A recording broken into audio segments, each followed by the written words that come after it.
Hirmaata illee oduu taatu mandaraalee oduu ta'u jireentu guddate maalii teessoon isaanii achi manoota gara 500 ture jedhan naannoo jiran kan.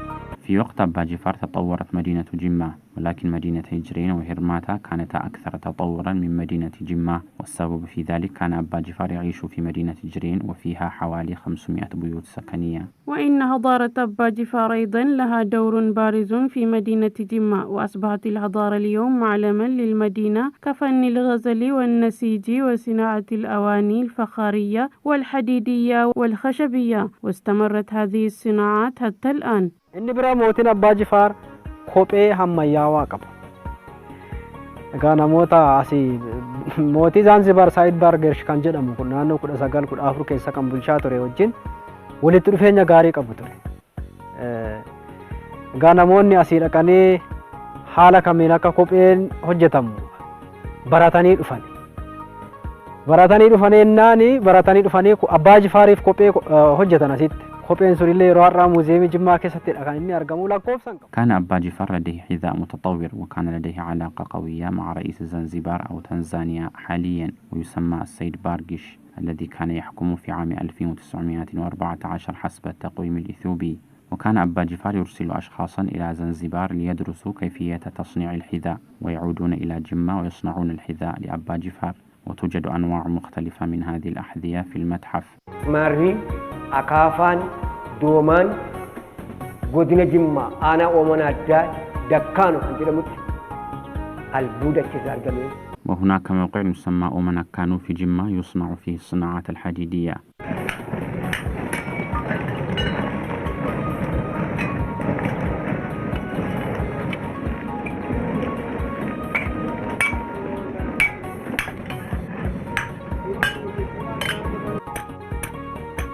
وكانت محافظة مكان التابعة لجمة يصنع فيها المسامير التي بنيت في قصر أبا جفار، وما زالت صناعة المسامير مستمرة حتى الآن. أنيمو أبا بيويو تعارى بايا جدي أسان برجوت. أنا حفيد من صنع المسمار الذي بني منه قصر أبا جفار، ويسمى دينيتشو بونسا، يصنع المسمار هنا ويرسل إلى القصر. وقدم أبا جفار حضارة كبيرة استفادت منه البلاد وأصبح نموذجا للعالم. وقاجات من نكون جارمي وانت بيا لا تدفع ميشا بكاكا اتسوق فانا والنكان يسافي قرقرو راكنا والنكان أسمنت مشان. انتهى بناء هذا القصر بعد 6 سنوات، وهناك أداتين جلبها الملك من الخارج في بناء القصر، وهما آلات تقوم بمنع البرق من دخول البيت، وكذلك سقف القصر، حيث أن جميع المدخلات مصنوعة محليا. فمثلا تعرف مدينة جمة في وقت أبا جفار بفنون نسج الملابس والأعمال الحديدية والأطعمة التقليدية وصناعة الجلود وغيرها من الفنون، وخاصة تعرف مدينة جمة بالقهوة وبالعسل أيضا.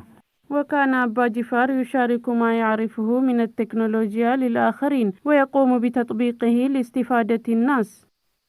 جلقا ميلي هيدا فيو منو فينج أبار سيساني دامي نيبي كام ريتشال سينان نيبسا مالب جنان غافتوك داوانا دا فين توتوري من أبا جفار آتي ميلي كوجين ارغنيا ثاني بود أبا جفار نكاان آتي ميلي مال جداني أبا جفار وديتي دالون جداني غافتاني يرو غافتان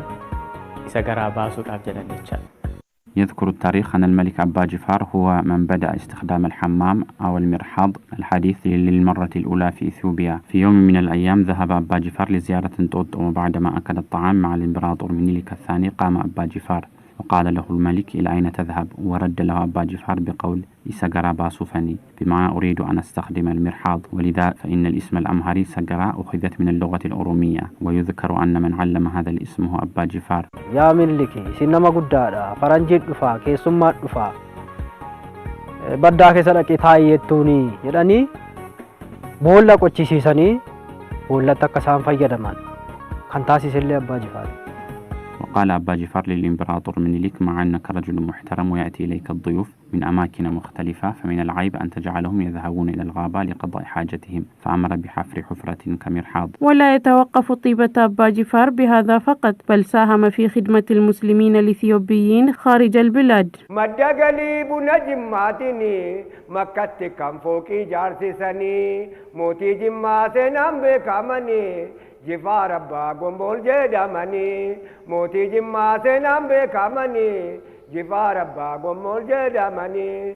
Waggaa 112 dur Abbaa Jifaar lafa bitanii makkatti jecha muka mismaaraatiin fe'uudhaan waggaa 2 fudhatee maartireezaa 75,000 lafa bituudhaan geemmoo abbaa G+1 ijaaranii turan jecha namoonni ummanni muslimaa Itoophiyaa kan deemu akka boqotu jecha. قبل 112 سنة اشترى أبا جفار الأرض في مكة لبناء المبنى هناك، وكانت الأخشاب والمسامير ترسل من هنا، وبنى أبا جفار هذا المبنى في مكة لكي يستريح فيه الحجاج الإثيوبيون. ولكن في عام 1686 لما هدم المبنى قدم له تعويض في مكان في السعودية، الأول في مكان يقال جرول والثاني في العزيزية. واليوم يستريح المسلمون الإثيوبيون هناك عندما يذهبون لأداء الحج والعمرة. ما أنا إجارو كجاني جلال اسمنا مالي في إني لما تا أمتا يا دولا باجي أمتا ركتون أرجوسا من كينيا وسيدكو قرار رفع بداية ركتا كبلتي كبلين دندو كانوا مكان العلني أتشرع أدور أفوف. إن الهدف من بناء البيت هو محبته للدين الإسلامي واهتمامه لشعبه عندما يرى شعبه يتضرر هناك، وإن شعبنا عندما يذهب هناك لهدف الحج والعمرة يصاب بضرر كبير ويبيت في الخارج ولا يستطيع أن يستأجر البيت هناك. وهذا أجبر الملك أبا جفار أن يبني بيتا في مكة، وذلك بعد زيارته مكة قال في نفسه لو بنيت مبنى هنا سأجد الأجر من الله، وتمكن من بنائه، ولكنه لم يؤدي مناسك الحج لأسباب مختلفة ولا مرة في حياته، حيث أن البعض يقول أن الإمبراطور منيلك منعه ألا يؤدي الحج ولكن بنى هذا المبنى هناك، ويقال أنه في المدينة أعطيت له الأرض ولكن لم يبني عليها البيت، ولكن المبنى الموجود في مكة رأيته بأم عيني والمبنى جميل جدا، وهذا يدل أن أبا جفار يعطي اهتماما كبيرا للدين الإسلامي. ويذكر أن هذا الملك لديه ميزة ليس فقط بأعماله بل في خلقته أيضا. إذا كان إنها إلال أبي سداوتي ساني تيجال أبا جفار دابتنا فول ساني أسكيس إلالات أنا يوم كابودي. عندما نرى هذه مرآة وجهه، ونفهم من هذا أن الملك كان طويلا جدا وأنا أيضا لا أستطيع أن أصل إليه. إيرني ساني متري لما سنتيمتري كل شاني بالني ساني متر توكو الفاتني ساني كيلوغرام دي بتوكو شنطة باية قدر أبا جفار خنا فرد اللي بيا تركي رافدني فرد أبا جفار. وكان أورمو شوا يتعجبون من طوله ويقولون هل ملك أبا جفار ابن الله أم ابن الناس؟ وأصبح هذا القول مثلا. وقد تميز الملك أيضا في أخلاقه وجماله وتواضعه وتعامله مع الناس.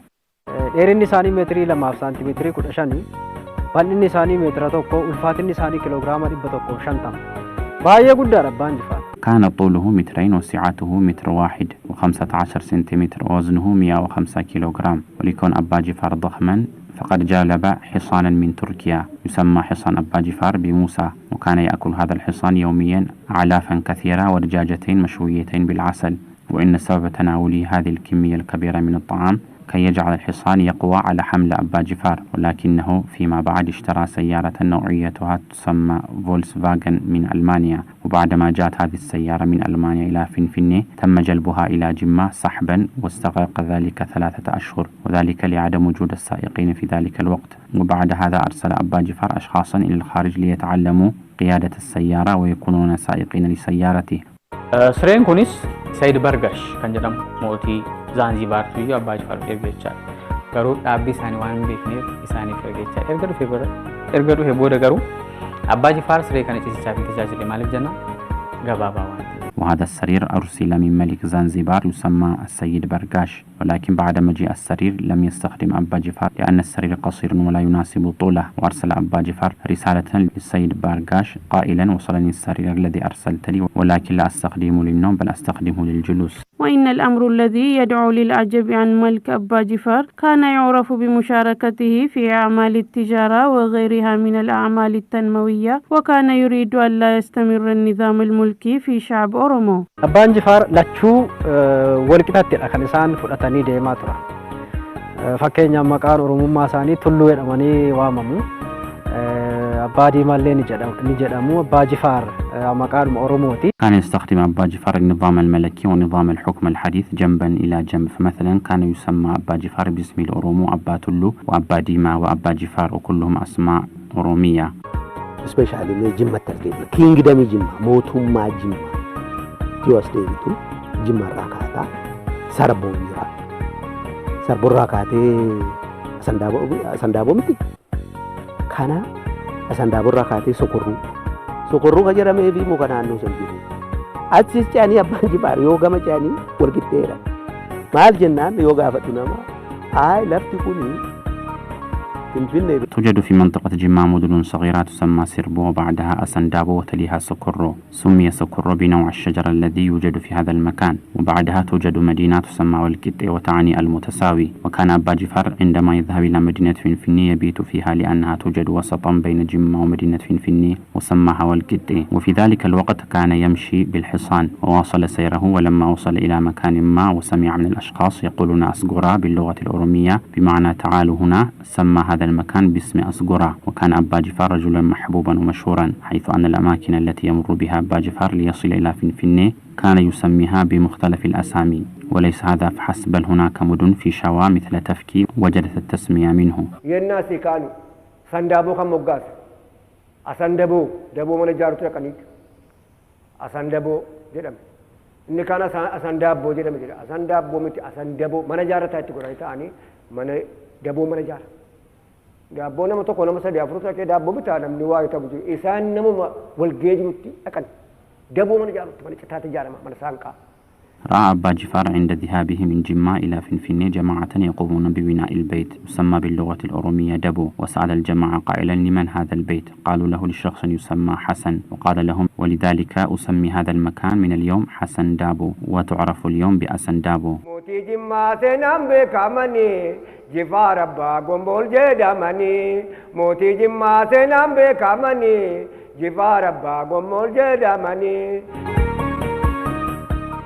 وكان أبا جفار يقوم بجلب مجموعات من الشعوب الإثيوبية الأخرى إلى جمّة ويكنيهم بكنية جمّة.